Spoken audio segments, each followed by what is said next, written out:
한국은 적대적이고 폭력적인 위험한 나라입니다. 한국에 대해서는 부정적이고 미운 감정만 가득했던 제가 이렇게 바뀔 줄은 상상도 하지 못했어요. 특히나 이 사건 이후 저는 일본에서 매국노라며 손가락질까지 받았지만 후회하지 않아요. 모르는 저 일본 사람들이 답답할 뿐입니다. 오늘의 사연, 대체 무슨 일이 있었던 걸까요? 함께 들어보겠습니다. 저는 일본 방송 TBS의 다큐멘터리 조연출 코바야시 아카리입니다. 30이 되기 마지막 해를 보내고 있네요. 일본의 방송국은 여전히 보수적이고 수직적인 조직 문화가 강합니다. 특히 여성 직원들에게는 더욱 엄격하죠. 회의 때마다 제 의견은 무시되고 차 심부름이나 자료 정리만 맡게 되는 일상이 반복됐어요.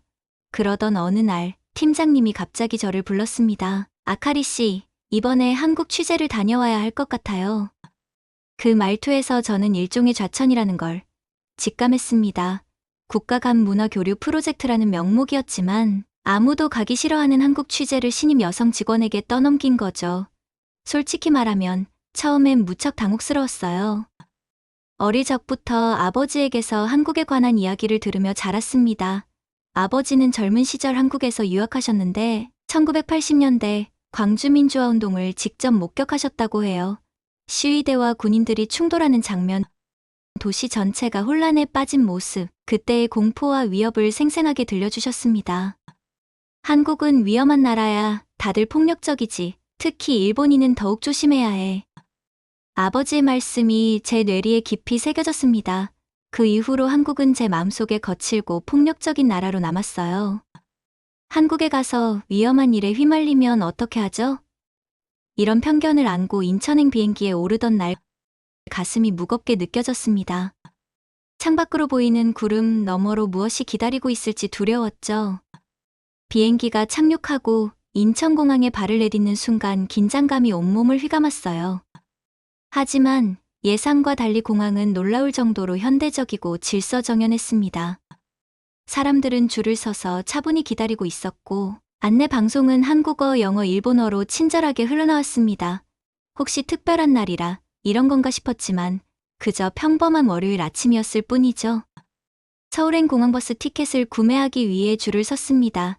사람들이 티켓을 구매하고 질서 있게 밖으로 나가는 모습이 인상적이었어요.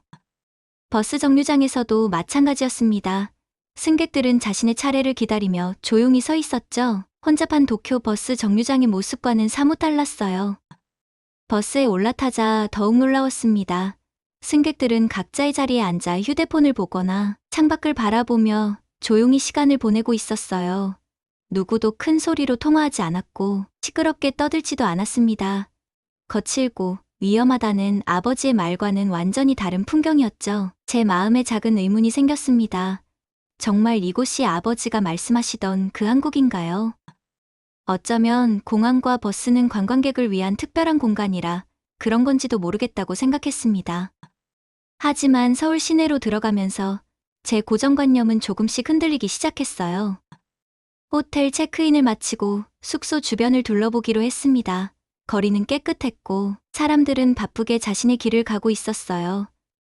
노란 은행잎이 가을바람에 흩날리는 모습이 인상적이었습니다. 도쿄의 번화가와 비슷하면서도 어딘가 다른 분위기를 풍기는 서울의 첫 인상이 예상보다 훨씬 좋았죠. 숙소 근처에 있는 카페가 눈에 들어왔습니다. 창가에 자리 잡고 노트북을 꺼내 촬영 계획을 정리하기로 했어요.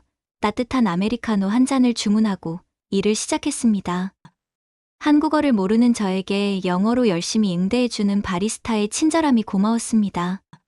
작업을 하던 중 화장실에 가야 할 필요를 느꼈습니다. 일본에서라면 당연히 노트북과 가방을 모두 챙겨갔을 거예요. 하지만 문득 주변을 둘러보니 이상한 광경이 펼쳐지고 있었습니다. 여러 테이블에서 사람들이 고가의 노트북과 소지품을 그대로 둔 채 자리를 비우고 있었어요.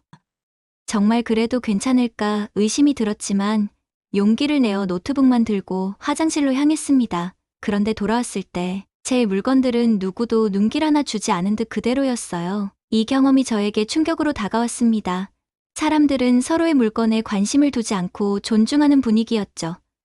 순간 노트북을 들고 화장실을 다녀온 제가 우스워졌어요. 우연이겠지 라고 생각했지만 카페에 앉아서 일을 보는 시간 동안 모든 사람들의 물건은 소중히 지켜졌어요. 놀라웠습니다. 한국만의 질서가 있고 한국 사람들은 서로 굉장히 존중하고 있구나 라는 사실을 다시 한번 깨닫게 되었죠. 첫날 촬영을 마치고 저녁을 먹으러 나왔습니다. 한국에 와서 꼭 먹어보고 싶었던 치킨을 찾아 동네 치킨집으로 향했어요. 평소 음식에 그다지 기대를 하지 않는 편인데 최근 들어 한국 치킨에 대한 이야기를 자주 들었거든요. 특히 2018년 평창 동계올림픽 중계를 담당했던 선배가 한국 치킨의 매력에 빠져 돌아왔었죠. 올림픽 취재하러 갔다가 치킨 전도사가 되어 돌아왔다니까. 아카리 너도 한국 가면 꼭 먹어봐. 세상에 이런 맛이 있다니. 믿기지 않을 거야. 그 말을 들은 이후 한국 치킨에 대한 크나큰 호기심이 생겼습니다. 가게에 들어서자 고소한 기름 냄새와 달콤한 양념 향이 코를 자극했어요. 가게는 사람들로 북적였고 활기찬 분위기로 가득했습니다. 메뉴판을 들여다보며 고민하고 있는데 주인으로 보이는 분이 다가오셨어요. 주문하시겠어요? 도와드릴까요? 처음 오신 것 같은데 일본어로 된 메뉴판이 없어서 영어로 대답하려는 찰나 일본어로 대화하는 제 모습을 본 옆 테이블의 손님이 일본어로 말을 걸어왔습니다. 처음 오셨나요? 여기 치킨 정말 맛있어요. 추천해드려도 될까요? 놀라움에 고개를 끄덕였고 그분의 추천으로 양념치킨을 주문했습니다. 얼마 후 나온 치킨은 믿을 수 없을 정도로 맛있었어요. 처음 한 입을 베어물자 탁 하고 바삭거리는 소리가 났습니다. 겉은 바삭하고 속은 부드러워 입안에서 살살 녹았어요. 그리고 양념 소스의 맛이란 달콤하면서도 매콤한데 뭔가 중독성이 있었습니다. 이건 정말 일본에서는 맛볼 수 없는 맛이었어요. 선배가 전도사가 된 이유를 단번에 이해할 수 있었죠. 우와, 이거 정말 맛있네요. 저도 모르게 감탄사가 나왔습니다. 일본의 가라아게와는 전혀 다른 식감과 풍미에 완전히 매료되었어요. 한 조각 한 조각 먹을 때마다 행복감이 밀려왔습니다. 양념이 묻은 손가락을 입에 넣으며 이렇게 맛있는 치킨을 왜 이제서야 먹어보게 된 건지 안타까울 정도였어요. 음식을 먹는 동안 가게 주인이 다가와 일본에서 왔느냐고 물으셨어요. 가게 주인은 혼자 있는 제게 환한 미소를 지으셨습니다. 일본과는 아픈 과거가 있지만 이웃나라잖아요. 한국인들은 일본이 과거의 일을 반성한다면 받아들일 겁니다. 한국 사람들은 그럴 거예요. 일본 손님이 우리 가게에 와주셔서 기쁩니다. 우리 치킨 맛있죠? 평창올림픽 때 외국 기자들이 많이 찾아왔었어요. 그때 한국 치킨이 세계적으로 유명해졌다니까요. 그 말에 가슴이 뭉클해졌습니다. 일본에는 여전히 한국인 출입금지라는 표지판을 내건 가게들이 있다는 사실이 떠올랐어요. 일본인이라는 이유만으로 따뜻하게 맞아주는 이 광경이 일본과는 대조적이라 부끄럽기도 하고 낯설면서도 감동적이었습니다. 치킨의 맛과 주인의 친절함에 취해 있던 저는 식사를 마치고 계산하려는 순간 지갑이 없다는 사실을 깨달았어요. 이럴 수가. 호텔에 두고 온 것 같았습니다. 당황한 표정으로 주인에게 상황을 설명하려는데 옆 테이블에 앉아있던 젊은 커플이 다가왔어요. 관광객이시죠? 괜찮아요. 저희가 계산할게요. 일본에서 오셨는데 한국에서 좋은 추억 만들어 가셨으면 해요. 두 사람의 따뜻한 제안에 고개를 숙여 감사의 마음을 전했습니다. 돈을 돌려주겠다고 했지만 그들은 웃으며 손을 저었어요. 선물이에요. 우리나라에 대한 좋은 기억으로 남겨주세요. 그날 저녁 호텔로 돌아오는 길에 눈물이 났습니다. 아버지의 말씀과 제가 직접 경험한 한국의 모습 사이에는 너무나 큰 간극이 있었어요. 어쩌면 시대가 변한 것일까요? 아니면 아버지의 경험이 특수한 상황에서 비롯된 것일까요? 이런 생각들이 밤새 머릿속을 맴돌았습니다. 이렇게까지 따뜻하고 타인에게 관대한 나라가 또 있을까요? 그것도 과거의 아픈 역사가 아직 해결도 되지 않은 나라에서 말이에요. 다음 날은 대학가 근처에서 촬영을 진행했습니다. 젊은 대학생들을 만나 인터뷰하기로 계획했어요. 한국 방송국의 도움을 받아 진행되었습니다. 현지 조연출로 배정받은 박지훈 씨는 처음 만났을 때부터 차갑게 대했습니다.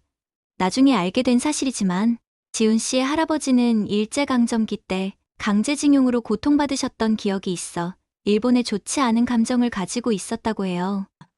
지훈 씨와의 첫 만남은 어색했습니다. 제가 일본에서 왔다는 사실을 알자 그의 눈빛이 순간 차가워졌어요. 단답형으로만 대화하고 필요한 정보만 전달하는 모습이 불편했지만 이해할 수 있었습니다. 역사의 무게가 우리 사이에 놓여 있었으니까요. 촬영이 시작되자 지훈 씨는 완전히 다른 사람이 되었습니다. 철저한 프로페셔널리즘으로 카메라 앵글과 인터뷰, 대상자를 찾는 모습이 인상적이었어요. 그의 날카로운 시선과 꼼꼼한 업무 처리 방식은 일본의 남자 동료들과는 다른 매력이 있었습니다. 하루의 촬영이 끝나고 어색한 자리였지만 저는 용기 내어 식당을 추천해 줄 수 있느냐고 물었죠. 함께 가시죠. 제가 안내해 드리겠습니다.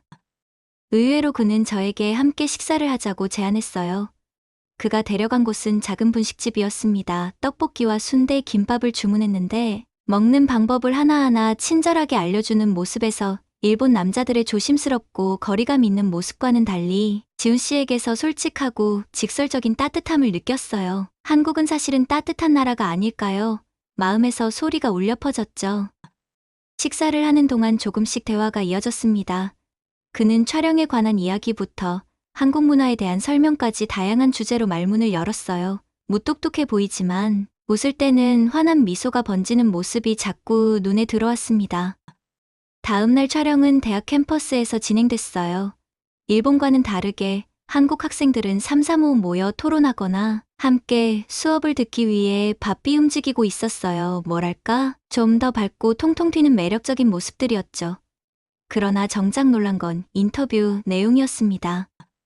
인터뷰에 응해준 몇몇 학생들의 생각이 인상적이었는데 특히 한 여학생의 말이 마음에 깊이 남았어요. 정부는 정부고 우리는 일본 사람들을 미워하지 않아요. 다만 역사적으로 일본이 잘못한 부분들은 충분한 반성과 사과가 필요하죠. 저희는 과거를 잊지 않을 겁니다. 그러나 현재 그리고 미래에는 더 좋은 관계가 되길 바라고 있어요. 그 말에 큰 울림을 느꼈습니다. 젊은 세대가 스스로 역사를 배우고 동시에 개인과 정치를 분리해서 생각하는 성숙함이 놀라웠어요. 이런 이야기를 들으며 지훈 씨의 표정도 조금씩 변하는 것을 느꼈습니다. 촬영을 마치고 저녁을 대접하겠다는 지훈 씨의 제안을 받아들였어요. 작은 가게에서 삼겹살 구이를 먹으며 소주 한 잔을 나누었어요. 삼겹살은 한국의 치킨 다음으로 궁금했던 음식이었어요. 기대에 가득 차 삼겹살을 입에 넣어보았습니다. 추창을 머금은 삼겹살의 풍미가 퍼지는 순간 일본과는 완전히 다른 맛을 느낄 수 있었어요. 단순한 고기의 맛이 아니라 불의 향과 사람들의 온기가 함께 녹아든 깊은 맛이랄까요. 이 진하고 따뜻한 맛은 아마 한국을 떠난 뒤에도 오래도록 생각날 것만 같았죠. 지훈 씨는 머뭇거리다 진솔한 대화를 시작했습니다. 제 할아버지는 일본에서 어린 시절을 보내셨어요. 일본의 강제징용에 상상할 수 없는 힘든 시간을 보내셨죠. 그래서 처음에는 아카리 씨를 만났을 때 복잡한 감정이 들었습니다. 하지만 아카리 씨가 진심으로 한국을 이해하려고 노력하는 모습을 보면서 생각이 바뀌었어요. 개인과 국가는 다르니까요. 지훈 씨의 솔직한 고백에 저도 마음을 열었습니다. 아버지로부터 들었던 이야기와 실제로 경험한 한국의 모습 사이의 괴리감에 대해 털어놓았어요. 우리는 밤이 깊어가는 줄도 모르고 이야기를 나눴습니다. 일본 남자들의 예의 있지만 형식적인 모습과 다르게 한국 남자들은 거칠어 보여도 속은 굉장히 따뜻하다는 생각이 들었어요. 이것이 한국 사람 특히 한국 남자의 매력이구나를 느끼며 제 마음도 함께 설레었죠. 다음 날 지훈 씨는 서울의 곳곳을 안내해 주었습니다. 역사적인 장소부터 젊은이들의 문화가 살아 숨쉬는 거리까지 다양한 모습의 서울을 보여주었어요. 그 속에서 저는 복잡하고 다양한 한국의 모습을 발견했습니다. 과거와 현재가 공존하는 도시, 전통과 현대가 어우러진 나라, 그리고 무엇보다 진심으로 소통하려는 사람들이 있는 곳이었죠. 해질 무렵 남산타워에 올라 서울의 전경을 바라보며 지훈 씨가 조용히 말했습니다. 이게 우리나라입니다. 어딘가 어설프고 부족해 보일지 모르지만 늘 앞으로 나아가려고 노력하는 곳이죠. 맞아요. 제가 느낀 한국은 전혀 위험하지도 거칠지도 않았어요. 오히려 한국을 여전히 적대시하는 일본보다 성숙한 시민의식과 생각을 가지고 있는 나라였습니다. 일본은 한국을 아직도 너무나 오해하고 있다는 생각이 들었어요. 남산타워, 언덕길을 내려오던 중 지훈 씨가 작은 한옥 스타일의 찻집 앞에 서서 조용히 말을 건넸습니다. 잠깐 여기에서 차 한잔 할까요? 저는 고개를 끄덕였죠. 나무로 지어진 문을 열고 들어서자 은은한 나무 향과 따뜻한 공기가 저를 반겼습니다. 바깥의 바람과 소음은 신기할 정도로 멀게 느껴졌어요. 자리를 잡고 앉자 지훈 씨는 한국의 전통차를 권했습니다. 대추차라고 했는데 달콤한 맛이 서늘했던 몸의 온기를 따스하게 만들어 주었어요. 따끈한 찻잔을 두 손으로 감싸 쥐었습니다. 노랗게 물든 해가 창 너머로 천천히 내려앉고 있었어요. 서울은 무섭고 잔인한 도시일 거라 생각했는데 모든 게 정반대였구나. 저는 문득 그런 생각이 들었습니다. 작은 찻집 안에서 흐르는 시간은 마치 다른 세계 같았습니다. 빨리빨리 움직이던 발걸음도 잔뜩 긴장했던 마음도 조금씩 풀어졌습니다. 서울의 바쁜 숨결 사이에도 이렇게 따뜻한 숨구멍이 있다는 것, 이게 이 나라가 가진 진짜 멋이 아니겠어요? 대추차의 달콤 쌉싸름한 맛이 입안에 퍼졌습니다. 저는 가만히 미소를 지었죠. 지금 이 순간 한국이라는 나라가 제 마음에 천천히 스며들고 있었습니다.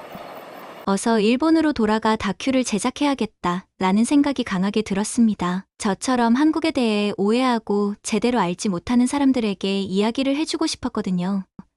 일본으로 돌아온 후 저는 밤낮으로 편집실에 틀어박혀 다큐멘터리를 완성했습니다. 제가 경험한 그대로의 한국을 담아냈어요. 아버지의 말씀과는 다른 현실의 한국, 서울의 질서정연한 모습, 카페에서 경험한 신뢰의 문화와 잊을 수 없는 한국 음식의 맛, 그리고 무엇보다 진심으로 다가온 사람들의 모습을 담았습니다. 가장 중요한 건 일본의 과거 잘못에도 우리를 받아들일 준비가 되어 있는 한국의 국민들의 모습이었습니다. 정치와 국민들을 구분할 줄 알고 잘못과 관용을 나누어 베풀 수 있는 나라. 그게 한국이었습니다. 물론 정말 맛있는 음식도 잊을 수 없었고요. 다큐멘터리의 마지막 장면에서 저는 용기를 내어 이렇게 내레이션을 했습니다. 한국은 위험한 나라가 아니었습니다. 그곳은 진심으로 다가오려는 사람들을 기다리는 나라였어요. 역사의 상처를 안고 있지만 그것을 넘어 미래를 향해 나아가는 사람들이 있는 곳이었습니다. 그들은 이미 용서할 준비가 되어 있었습니다. 하지만 진정한 화해를 위해선 우리 일본도 과거의 잘못에 대해 진심 어린 사과와 반성이 필요합니다. 이웃나라로서 함께 나아가기 위한 첫걸음은 서로를 존중하고 역사의 진실을 인정하는 것 아닐까요? 과거를 직시하되 미래를 향해 함께 걸어가는 지혜가 필요한 때입니다. 서울에서 만난 진심은 제 마음속에 오래오래 남을 것입니다. 방송이 나간 후 일본 국내의 반응은 충격적이었습니다. 일부 시청자들은 분노했고 일부는 눈물을 흘렸어요. 방송국에는 항의 전화가 빗발쳤고 SNS에서는 격렬한 토론이 벌어졌습니다. 한국의 현실을 있는 그대로 보여주고 일본의 반성을 이야기했다는 이유로 제가 비국적적이라는 비난도 받았어요. 하지만 많은 젊은 시청자들은 새로운 시각을 보여줘서 고맙다는 메시지를 보내주었습니다. 방송이 나간 다음 날 아버지에게서 전화가 왔습니다. 오랫동안 침묵하시던 아버지의 목소리가 떨렸어요. 내가 만든 프로그램 봤다. 용기 있는 방송이었어. 아빠가 너에게 잘못된 이야기를 해줬구나. 미안하구나. 그때 아버지가 경험한 것은 특수한 상황이었고 그 기억이 아버지의 전체 인식을 좌우했던 거라고 생각합니다. 우리는 종종 한순간의 경험으로 전체를 판단하게 되죠. 직접 보고 경험하는 것의 중요성을 다시 한번 깨달았습니다. 그리고 한국에서도 많은 응원 메시지를 받았습니다. 지훈 씨에게서도 메시지가 왔어요. 다큐멘터리 잘 봤다며 고마운 마음을 전해왔습니다. 진심을 담아 만든 영상이 많은 사람들에게 다가갔다고 했죠. 멀리 있지만 그의 따뜻한 말 한마디가 저희 가슴을 두근거리게 했습니다. 서울에서의 일주일은 제 인생을 바꿔놓았습니다. 편견에서 벗어나 직접 경험하는 용기, 낯선 곳에서 만난 따뜻한 사람들, 그리고 진심으로 소통할 때 비로소 열리는 마음의 문. 이 모든 것은 한국으로부터 받은 선물 같은 시간이었어요. 지금도 가끔 그때의 치킨 맛이 생각납니다. 바삭한 튀김옷과 달콤매콤한 양념의 조화, 세계인들이 반한 그 맛을 이제 저도 이해하게 되었죠. 뿐만 아니라 저에게 선물 같은 배려를 해준 젊은 한국 커플도요. 서울의 밤거리에서 느꼈던 설렘, 카페에서 만난 신뢰의 문화가 한국을 떠오르게 합니다. 한국은 이제 제 마음속에 특별한 장소로 자리 잡았습니다. 언젠가 꼭 다시 방문하고 싶은 나라. 그곳에는 진심으로 다가오는 사람들을 따뜻하게 맞이하는 사람들이 있으니까요. 그리고 물론 세상에서 가장 맛있는 치킨도요. 일본도 한국처럼 넓은 마음으로 포용할 그날을 기다립니다. 오늘의 사연 어떠셨나요? 한국은 이렇게나 따뜻하고 배려 있는 나라인 것을 일본인조차 느끼는 사연이었습니다. 대한민국의 무궁한 발전을 응원하신다면 좋아요, 구독, 댓글로 알려주세요. 저는 또 따뜻한 사연으로 돌아오겠습니다. 감사합니다.